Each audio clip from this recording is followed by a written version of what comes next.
La serie Vikingos relata la historia del ascenso meteórico de un hombre, de simple granjero, a rey vikingo.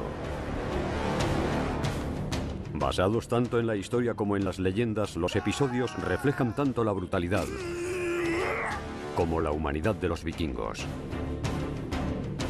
Pero ¿dónde acaba el mito y empieza la verdad? Esta serie documental es un viaje de descubrimiento a lo largo y ancho de 8 países, junto a los mayores expertos mundiales en los vikingos y algunos actores de la serie, para averiguar quiénes eran en realidad los vikingos. Vikingos al descubierto. En este episodio investigamos la vida y la muerte de Ragnar y sus hijos. ¡Nada podrá pararnos! El material con el que se forjan las leyendas. Se convierte en una especie de mito, el vikingo perfecto.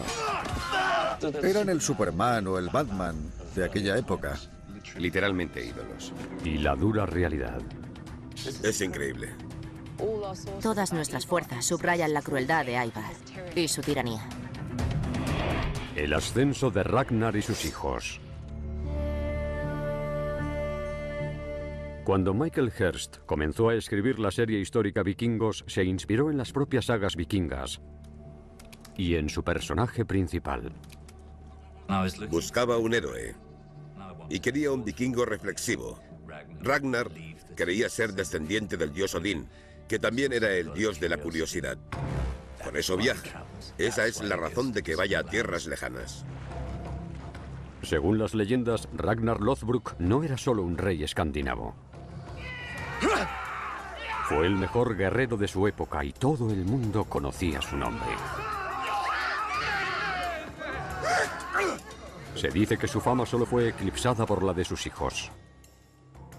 La lista de los hijos de Ragnar va creciendo al desarrollarse la leyenda.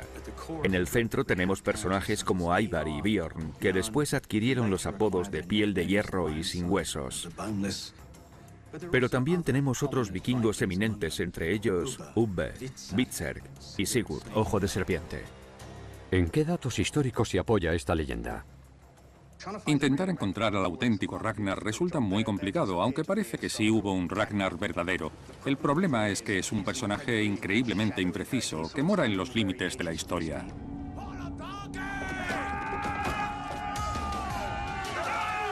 En el siglo IX, los monjes franceses que describieron el saqueo de París del año 845 identificaron a un vikingo llamado Ragnar como jefe del ataque. Aparece en las crónicas, aunque en realidad solo mencionan su llegada y por lo general su muerte. Es un hombre con muchas muertes.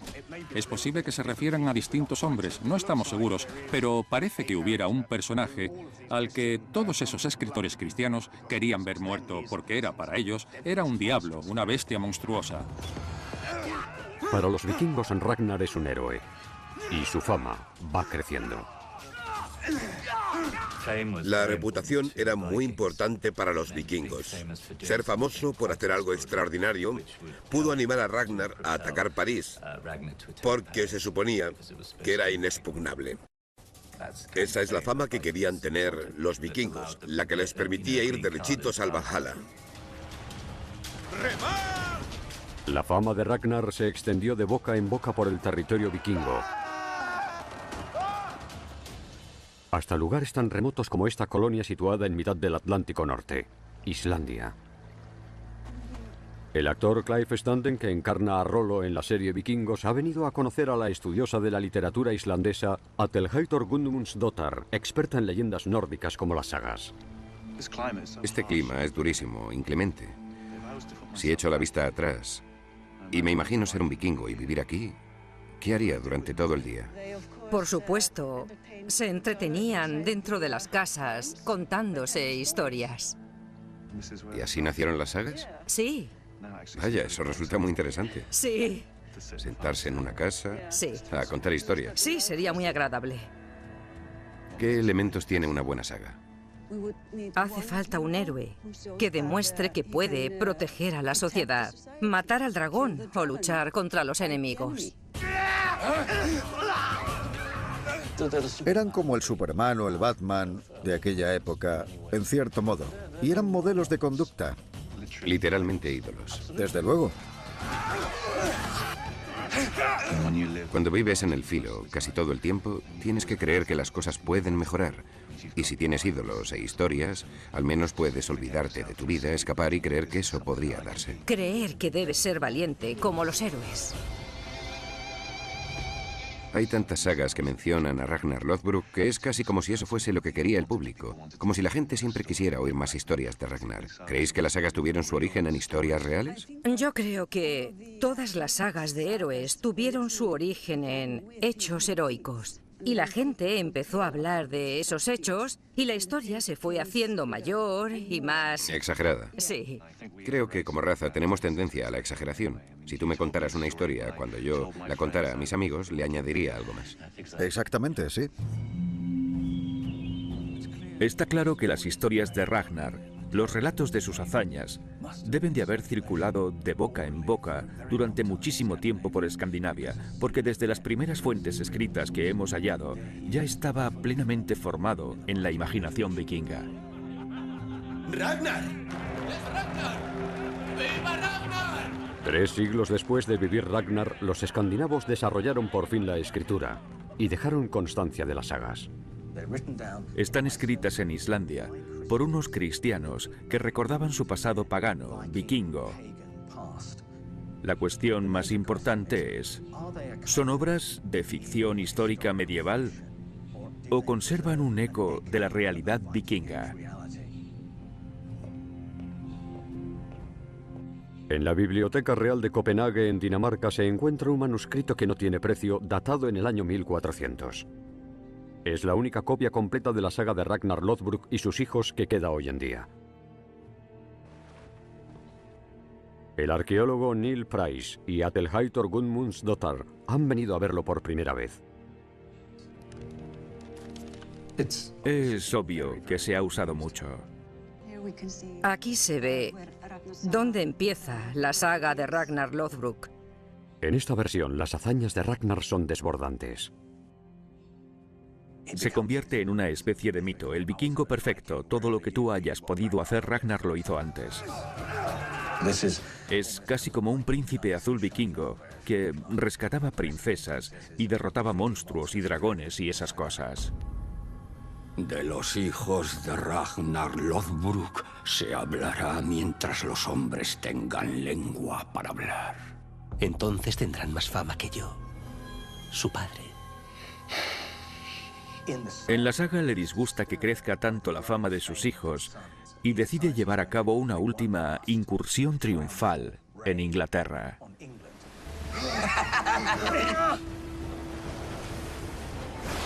Contra todo consejo, se dirige a Inglaterra con un grupo muy reducido. Naufraga en Northumbria. Es capturado por el rey Ela y al final es arrojado a un foso lleno de serpientes. Sus últimas palabras están aquí. Moriré riendo. Sí. Que era muy propio de un vikingo. Sí. Probablemente es lo que hizo de él el héroe definitivo. Pero esto solo es ficción. Se supone que diría esto. No había nadie allí con papel y lápiz. Así que esto es más o menos lo que ha llegado a ser la historia de Ragnar. Un cuento inventado del todo.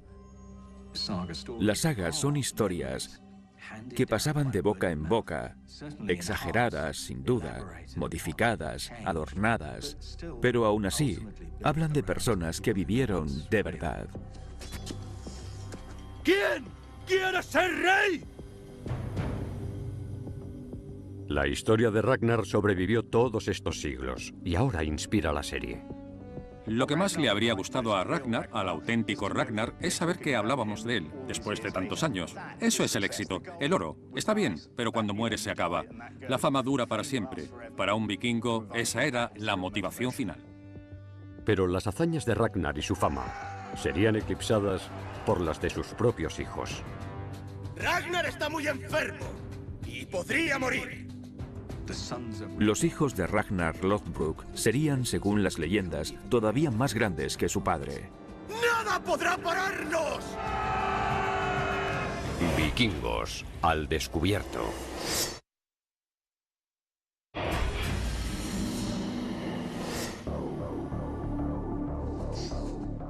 El personaje de Bjorn es extraordinariamente importante, porque es uno de los hijos de Ragnar que acabó siendo más famoso incluso que su padre.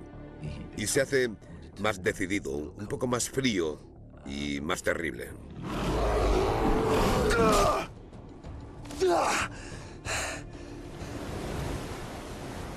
A mediados del siglo IX, su insaciable hambre de tesoros, fama y gloria impulsa a vikingos como Bjorn, Piel de Hierro, más allá de Inglaterra y Francia, hasta las costas del mar Mediterráneo. En el año 859, 62 navíos vikingos atracaron en el norte de España. Una crónica medieval titulada Actos de los Normandos identifica a uno de los legendarios hijos de Ragnar, Bjorn, Piel de Hierro, como uno de los comandantes de la expedición. Este documento menciona explícitamente a Bjorn como hijo de Ragnar. Y también nos da su apodo. Bjorn, Piel de Hierro, se lo pusieron porque aparentemente era invulnerable, podía salir de las batallas sin un solo arañazo. Está claro que es un líder vikingo muy hábil y muy temido. Después de años de pillajes en Francia, Bjorn mira hacia el sur en busca de nuevas oportunidades. Parece un camino, y esto un mar. Es mi destino.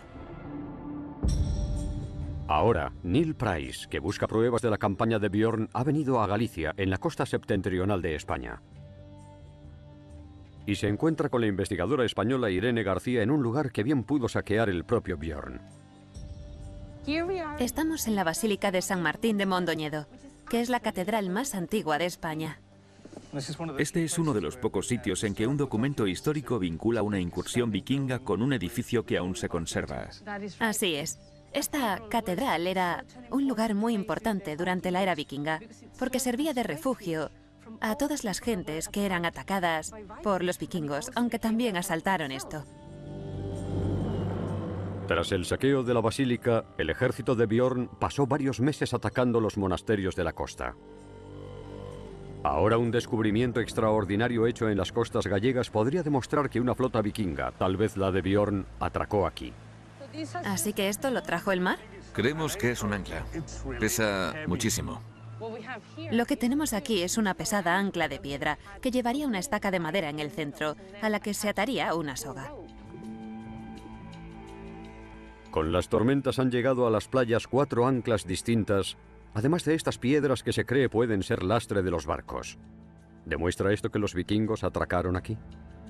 Estas son piedras de las que llevaban en el casco de los barcos para estabilizarlos. Correcto. Y si descargaron lastre aquí, es porque metieron otra cosa. Exacto. Se llevaban algo. El lastre está formado por un tipo de piedras que no se encuentran en Galicia, pedernal.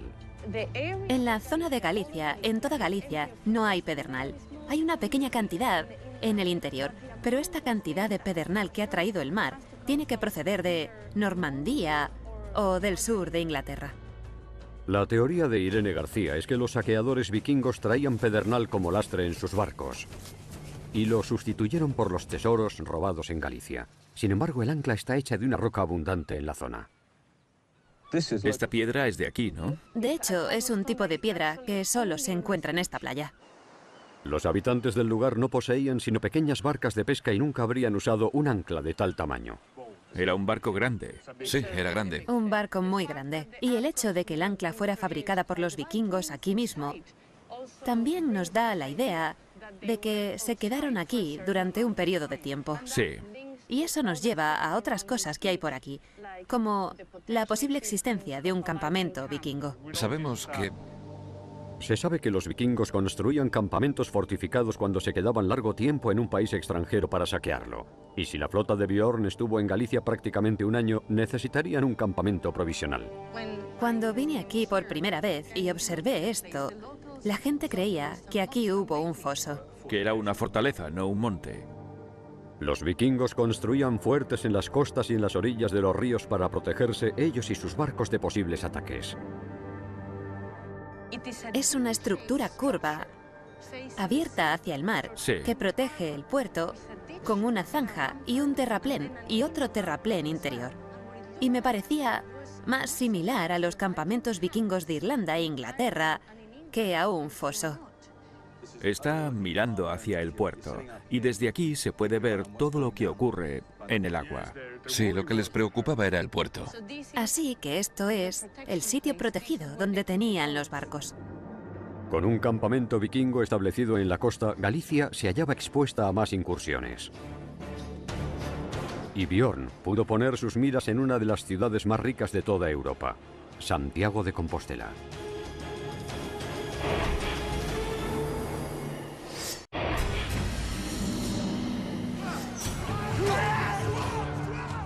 En el año 859 los vikingos, dirigidos por Björn Piel de Hierro, asolaron la costa de Galicia, hoy en día parte de España. Según fuentes históricas, Björn se fijó en la ciudad gallega de Santiago de Compostela. Una ciudad santa repleta de tesoros, un lugar al que llegaban peregrinos de todo el mundo cristiano. Esos peregrinos llevaban ofrendas al altar. Dejaban tesoros, un botín muy atractivo para los vikingos. Pero cuando el ejército de Björn bordeaba la costa para llegar a Santiago, descubrió un enemigo nuevo, más inteligente y formidable. Lo que hay de distinto en las incursiones vikingas en España es la resistencia que se encuentran, que es mucho más intensa, mucho mejor coordinada y más eficaz de la que solían ver. Los arqueólogos españoles llevan a Price a ver un lugar extraordinario que fue descubierto cuando un piloto se fijó en unas curiosas formaciones situadas en la cima de un monte. Las piedras resultaron ser los muros de una enorme fortaleza. ¿Veis? Esta es la vía que llega a la última entrada de la fortaleza. Está muy bien hecha. Sí, está hecha. Sí. Y esta es la clave, esta piedra. Oh, Si la miráis bien, está tallada para que pasen las ruedas. ¿Así que le dieron forma? Sí. Así que venían hasta aquí con carromatos, carretas y tal. Sí. Desde que rodearan el cabo, los barcos de Björn solo tardarían 12 horas en llegar. Desde que ves las velas en el cabo, no tenías mucho tiempo para coger todo lo que poseías o lo más importante y cargarlo en carretas o llevártelo a la espalda.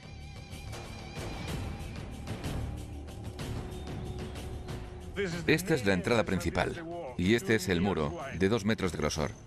En esta zona se protegían contra los vikingos. y es tan grande que cabrían todas las comunidades de la costa aquí, con sus pertenencias, sus animales. ¿Y cómo conseguían agua? En este lado había un manantial. Así que había una fuente de agua aquí arriba. Sí, sí, el sitio está muy bien elegido. La excavación también descubrió los cimientos de una torre de vigía, una parte vital de la defensa. ¿Qué altura tenía? Nuestro arquitecto calcula que tendría unos 3,5 metros. Así que era un edificio muy alto. Sí. Y lo que nos da la clave, lo que nos interesa, es la fecha. Sí, data de finales del siglo VIII o del siglo IX. Eso significa que esa torre de vigilancia funcionaba cuando la flota de Björn se acercó a las costas gallegas. ¡Caramba! Mirad eso. Es increíble. Este es el mejor sitio para entender por qué escogieron este lugar. Vaya. Es fácil imaginarse lo absolutamente aterrador que sería estar mirando Finisterre y ver todos esos barcos que venían hacia ti. 100 barcos acercándose. Con todos esos muros, también parecería impresionante desde abajo. Sí. Los vikingos tuvieron que tomar una decisión. Si atacaban este sitio, se iban a encontrar en un ambiente muy hostil. Tenían que pensar si valía la pena. Sí. Sí. Intentar subir ahí. Los documentos históricos no dicen nada del sino de esta fortaleza durante la campaña de Björn en el año 859. Pero su flota tuvo que pasar por aquí para acceder a la ría de Arosa y entrar en ella para llegar a Santiago. Y ahí es a donde llevan a Price, Irene García y Manuel Gago. Estamos llegando a la zona del puerto. Sí. Sí. Estamos en un sitio muy especial porque es donde acaba Galicia y empieza el mar. Esta es la puerta a Santiago, ¿no? Sí. Cuando los vikingos llegaron, tenemos descripciones de más de 100 naves obstruyendo este río. Y te puedes imaginar este pequeño puerto lleno de barcos, porque es el mejor sitio para ellos, ¿no? Este era un punto tan importante que en la Edad Media los obispos lo llamaban la llave del reino de Galicia.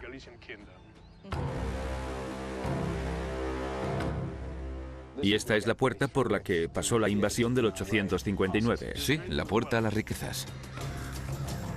Fuentes históricas relatan que las hordas de Bjorn continuaron su campaña río arriba saqueando monasterios.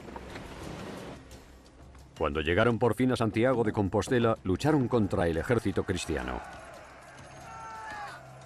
Pero en lugar de saquear la ciudad, exigieron un tributo para marcharse.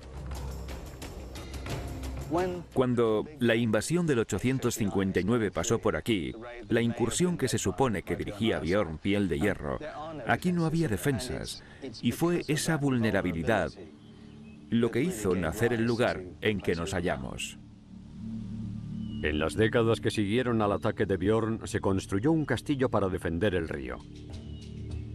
El legado de Bjorn en piedra ha llegado hasta nuestros días. Y esto fue solo el comienzo de su expedición.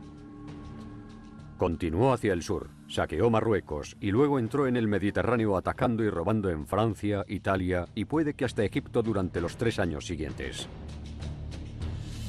Fue la travesía más ambiciosa de toda la historia de los vikingos y transformó a Bjorn Piel de Hierro en un héroe. Pero estamos orgullosos de lo que hemos conseguido. ¿Pero quién es nuestro rey? Según algunas leyendas, Bjorn fue el fundador de una dinastía de reyes suecos que duraría 10 generaciones. Pero esas mismas leyendas hablan de un líder vikingo aún más aterrador que Bjorn. Su hermano, Ivar sin huesos.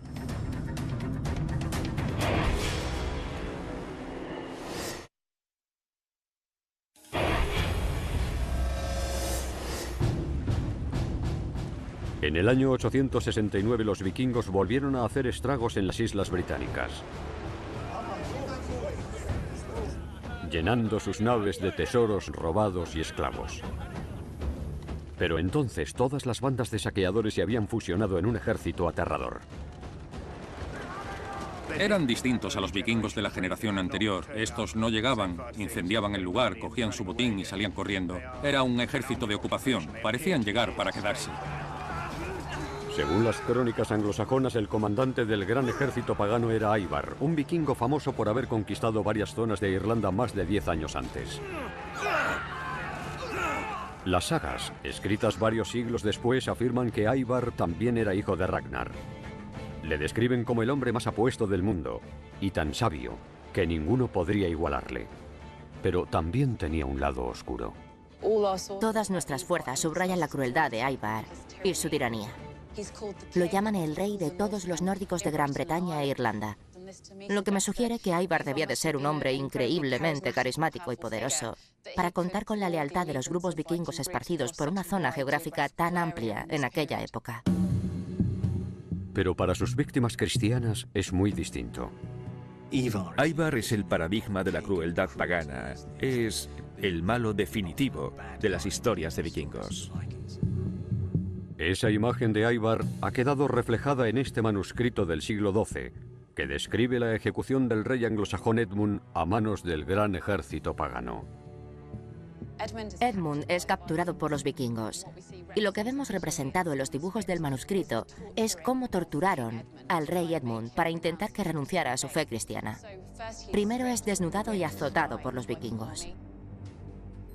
Eso no afecta a Edmund, que ruega a Dios y se atiene a su fe. Entonces Ivar ordena a su ejército que le disparen flechas. Cuando Ivar se da cuenta al fin de que Edmund soportaría cualquier tortura sin renunciar a su fe, el rey es decapitado.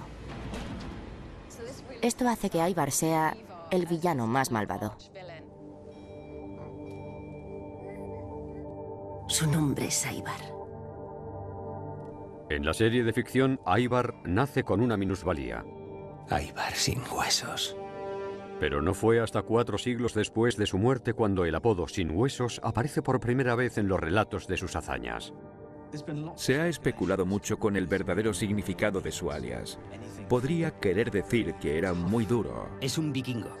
Que no se cansaba nunca. Y tú eres blando. O podría ser un problema físico. No lo sabemos. En latín existe la palabra exosus, que significa odioso, y se parece mucho a la palabra exos, que es sin huesos. Así que, si alguien que no sabía mucho latín leyó algo sobre el odioso Ivar, pudo creer que decía Ivar sin huesos, y ese apodo pudo conservarse. La historiadora Claire Donhan es una de las mayores expertas mundiales en Ivar sin huesos. Ha dedicado toda su carrera a intentar separar la verdad sobre Ivar de la leyenda.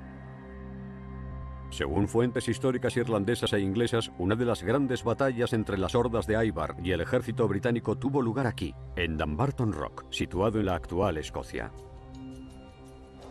¿Puedes decirnos por qué es importante este lugar? Bueno, como verás, estamos sobre un enorme peñasco volcánico de basalto en la ribera del río Clyde. Y es un punto de una enorme importancia estratégica porque guarda la vía fluvial que va desde el mar hasta Glasgow. En el siglo IX, desde Dumbarton, se controlaba el sudoeste de Escocia y la entrada al mar de Irlanda.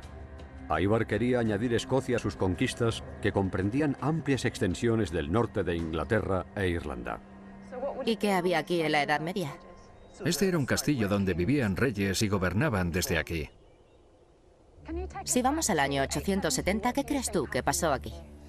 Bueno, creo que desde aquí, si miramos al río Clyde, te puedes imaginar un montón de barcos que entraban desde el mar y puede que atracaran aquí abajo. Según los documentos históricos irlandeses, Ivar llegó aquí con 200 barcos después de haber conquistado el norte de Inglaterra. Debió de ser una imagen increíble tener toda esa flota de barcos vikingos aquí. Sí, justo debajo. Debía de resultar aterrador, ¿verdad? Aunque esto es una pared vertical, así que se prepararían para un largo asedio. Sí. ¡Arriba, escudos! Y aunque los vikingos tenían mucha fama como guerreros, supongo que llegar a un sitio así los intimidaría.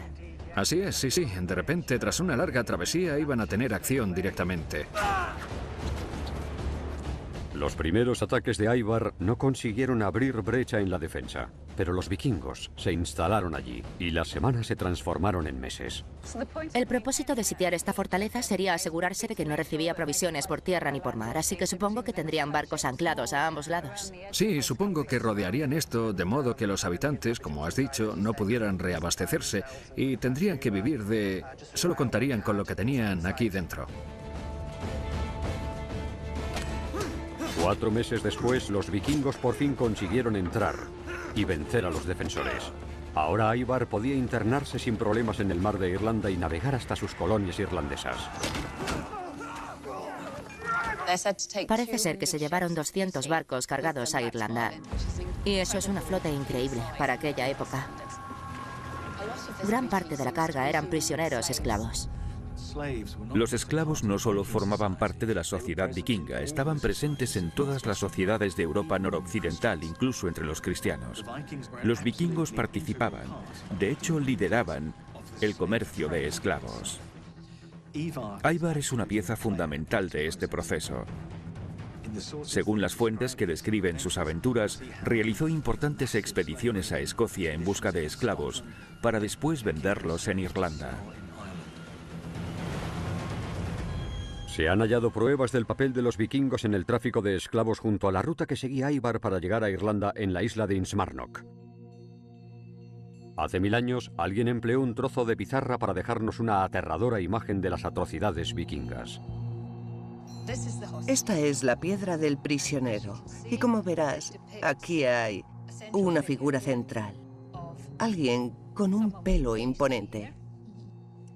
Y se lleva a otra figura hacia... ¿Un barco vikingo? Sí, exacto. Ahí están los remos, hacia abajo. Y parece que este hombre de aquí, el que no es guerrero, parece que lleva algo. ¿Qué crees que es? ¿Un libro? ¿Un relicario? ¿O...? Podría ser. Se ha interpretado como un relicario. Sí. Eso muestra que era un monje. Llevaba sus artículos... religiosos. Sí. Esto podría ser el relato de un testigo de lo que hacían los vikingos en esta zona. Los vikingos no salían de la nada, saqueaban y desaparecían. Se llevaban prisioneros, negociaban con ellos. Se pagaba dinero para que soltaran a los secuestrados. Así que resulta muy tentador vincular las imágenes de la piedra del prisionero con las actividades de Ivar en el norte de Gran Bretaña, en concreto con el asedio y saqueo de Dumbarton Rock en el año 870. En el 871 se volvieron a Irlanda llevándose 200 barcos llenos de esclavos. La piedra del prisionero representa poco más que un fugaz recuerdo de la crueldad vikinga. Pero en otra parte de Gran Bretaña, unos asombrosos hallazgos están reescribiendo la espeluznante historia del gran ejército pagano.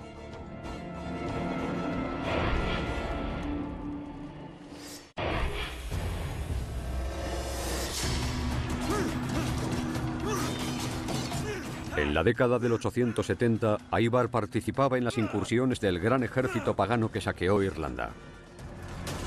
Pero el resto de las fuerzas continuaban atacando la Inglaterra anglosajona. En el año 873 las hordas vikingas ocupan Mercia y pasan el invierno preparándose para las siguientes batallas en la ciudad de Repton. 1100 años después, un grupo de arqueólogos británicos que excavaba junto a la iglesia de St. Winston descubrió la ubicación exacta del campamento de invierno de este ejército. Este es un edificio anglosajón de los siglos 8 y 9, con esos arcos. Michael Hirst, el creador de la serie Vikingos, ha venido a Repton a aprender cosas sobre este campamento con Mark Horton, el arqueólogo que supervisó las excavaciones hace 30 años. La idea era usar la iglesia como parte de la gran fortaleza vikinga, construyendo un terraplén entre esto y el agua que rodeaba un recinto con forma de D mayúscula en el que acamparía todo el ejército vikingo. Y pensándolo bien, si tienes que quedarte en un territorio hostil durante meses, ¿qué mejor forma de hacerlo que presentarte donde el rey, o los monjes, o quien sea, tenga almacenados víveres para el invierno, llegar y decir gracias, ya podéis iros, nos lo quedamos todo? Al otro lado del cementerio, los arqueólogos desenterraron los restos de otro edificio de piedra que contenía algo espantoso. Cuando vinimos a abrir este edificio, en la habitación situada al este, había una enorme cantidad de huesos, de restos humanos. Era una escena de lo más macabra cuando los sacamos y los lavamos sobre esta hierba. Eran los restos de 264 individuos. Por las monedas halladas dentro, la fosa común databa de la ocupación de los vikingos en el año 873. Pero son restos del gran ejército pagano o esqueletos de sus víctimas anglosajonas. 30 años después de su descubrimiento, la arqueóloga Kate Jarman usa nuevas técnicas para llegar al fondo de este misterio. ¿Esto es de la fosa común? Sí, todas estas calaveras y mandíbulas forman parte de los restos. Sus dientes están siendo analizados para determinar el origen de los difuntos. Cuando eres pequeño y se te están formando los dientes, Sí. se te está formando el esmalte. Este toma elementos químicos de las cosas que comes de niño, y esa composición característica se mantiene durante toda tu vida. Es increíble. Sí, es verdad. ¿Puedes diferenciar los distintos países escandinavos y hasta las regiones? Podemos decir, bueno, si alguien es de Dinamarca o del interior de Noruega. Vale. Lo que demuestran los restos de esa tumba común es que no todos estos individuos procedían del mismo lugar. Desde luego no eran locales y son muy diversos. Así que vinieron de todas partes. De distintas partes de Escandinavia. Exacto. Sí que podemos tener la certeza de que eran vikingos. Yo diría que sin la menor duda. Vikingos del gran ejército pagano de Ivar sin huesos. Sí, es muy probable. Pero los huesos muestran muy pocas lesiones de combate. Así que, ¿cómo murieron? El siguiente descubrimiento puede darnos pistas. Hay un descubrimiento que aún no hemos acabado de examinar y es tan espantoso que podría entrar en tus nuevos guiones. Muy bien, vamos a ver. Es por aquí. Más o menos aquí había una fosa con 4 individuos jóvenes, con edades comprendidas entre los 6 y los 16 o 18 años. Estaban enterrados juntos, en una sola tumba, lo que sugiere que sus muertes fueron simultáneas. Y también había una mandíbula de una oveja, que es algo muy típico de los escandinavos. Es posible que los 4 murieran a la vez y los enterraran juntos, pero la explicación más plausible es que fuera un sacrificio ritual. ¿Qué llevó a los vikingos a sacrificar niños?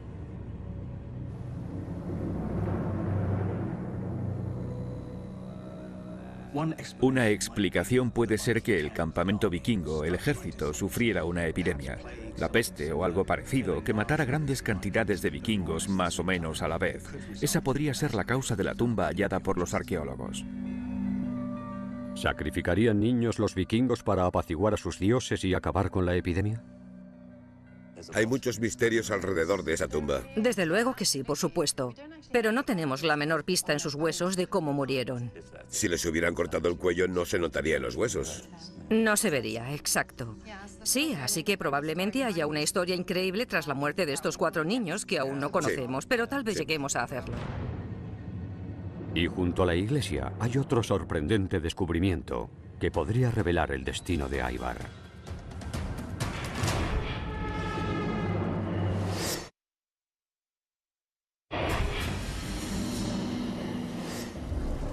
A su regreso a Irlanda en el año 871, Ivar desaparece de los documentos históricos irlandeses y anglosajones hasta el 873, cuando se escriben informes de su muerte.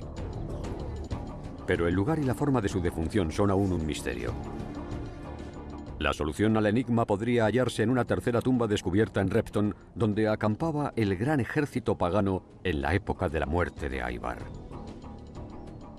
Ahora mismo estás sobre el punto donde estaba la tumba de un guerrero vikingo. Fue un hallazgo increíble, donde había un individuo de gran tamaño, enterrado con una espada vikinga a su lado. ¿Quién podía ser este guerrero? Existe la posibilidad de que hubiera un gran líder vikingo, un rey llamado Ivar sin huesos, de cuya muerte no tenemos datos precisos. Pero según un documento irlandés, tuvo, yendo con el gran ejército, una muerte horrible en el año 873, lo que le situaría aquí en Repton. Ya. Así que es posible que sea el tío que estaba enterrado ahí. Uno de los hijos de Ragnar Lothbrok. Exactamente, Ivar sin huesos. Todo esto procede de una sola tumba, la tumba del guerrero que había junto a la iglesia. Gareth Williams y Michael Hurst examinan los objetos enterrados con el guerrero. Puedes ver lo que pesaba una espada vikinga. Vaya, esto mola mucho. Coger una espada vikinga. Es increíble pensar que una de las últimas personas que tuvo esto en sus manos fue el vikingo que la depositó en la tumba. Es genial. Solo los vikingos notables eran enterrados con sus armas. Otra cosa que podemos saber de él es algo sobre sus creencias, porque aquí tenemos esto, el martillo de Thor, que llevaba al cuello, y eso es una declaración clarísima de su fe. El guerrero era pagano, como Ivar. Ivar era el pagano típico, resuelto a no convertirse al cristianismo. De hecho, quería torturar a los cristianos. ¿Y cómo murió este guerrero? El examen de su esqueleto revela que su cráneo fue perforado con una lanza 2 veces. Su brazo casi amputado. Y una pesada hacha dio el golpe definitivo. Hubo otro hallazgo muy interesante dentro de esta tumba, un colmillo de jabalí. La persona enterrada murió casi con toda seguridad de un fuerte golpe en la parte alta del muslo, que estaba casi cercenado. La pierna estaba en la tumba, pero el colmillo de jabalí podría sustituir otra cosa. Sí, vale. En un último trance de humillación, los asesinos le cortaron los genitales. Un acto innecesario, tal vez realizado por anglosajones deseosos de vengarse de su archienemigo.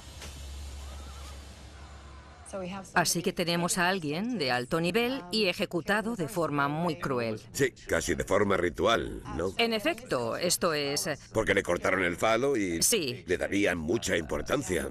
Sí, creo que está claro que alguien le odiaba muchísimo para matarlo de ese modo. Está claro que era alguien importante. Importante, sí. Y conocido tanto por sus enemigos como porque le enterró. Así que yo tengo una idea sobre quién puede ser. Si Ivar sin huesos fue enterrado en Repton, me pregunto si... Si este es... Si es este. Está claro que es un jefe, procede de la misma zona y vivió en el mismo periodo que alguien que era probablemente muy odiado por sus enemigos. Sí. Y que tendría una tumba muy importante. Es increíble. Espero que sea él. Sí, estaría bien, ¿verdad? Sí. Tal vez Kat Jarman no pueda demostrar sin género de duda que este sea Ivar. Muchas cosas de él continúan siendo un misterio.